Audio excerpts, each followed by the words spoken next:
Well, let's speak now to Ben White. He's a journalist, author, and human rights activist who joins us now from Cambridge in the UK.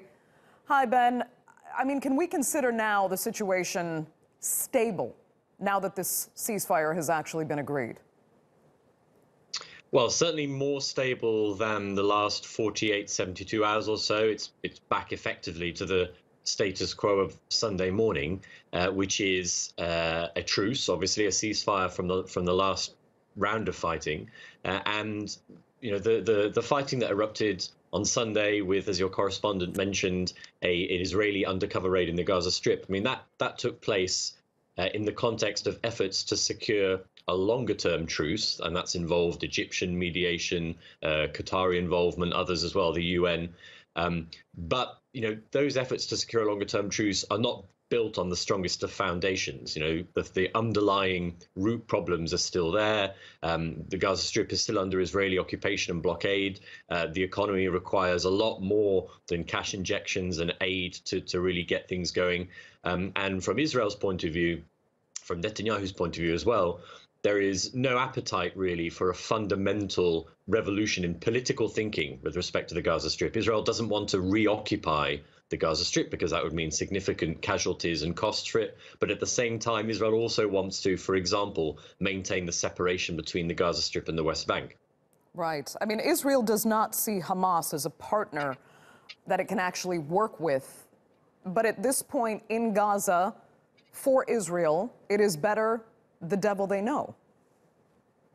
Right, exactly. And effectively, in many different ways, implicitly and sometimes explicitly, Israeli authorities have acknowledged that Hamas is the authority, the address in the Gaza Strip, and has sort of behaved and acted accordingly, especially this year, really, actually, when the Israeli government and Hamas, for different reasons, have approach this issue of a longer-term truce seriously. Now the events of the last 2-3 days have not been good from Israel's point of view. There's been some significant operational and intelligence failures.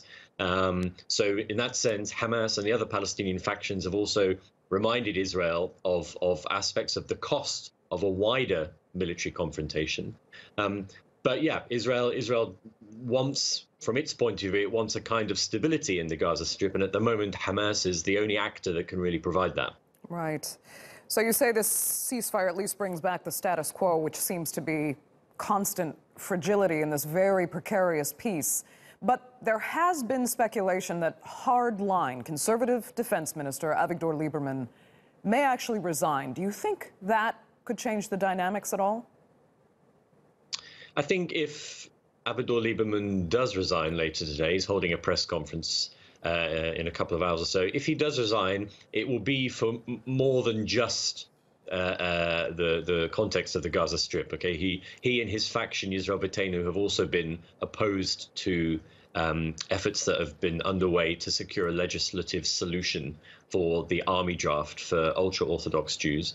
But he's also been humiliated, in a sense, politically as well with respect to the Gaza Strip. The briefing that came out of Netanyahu's office with respect to how the Security Cabinet voted for a ceasefire, Lieberman has pushed a more aggressive and confrontational line with respect to Hamas, a more confrontational line than the one that has been adopted by the Israeli government to date.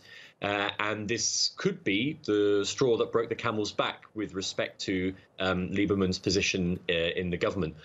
Whether his departure would change how the Israeli government is approaching the Gaza Strip, I don't think so. If anything, it would remove from the cabinet, would remove from the position of defense minister, one of the most skeptical voices about the longer-term truce. So effectively, it would sort of allow Netanyahu to proceed with the path that he's already set on with respect to that truce, without that critic from within. Okay. Ben White joining us there from Cambridge. Thank you so much for your insight.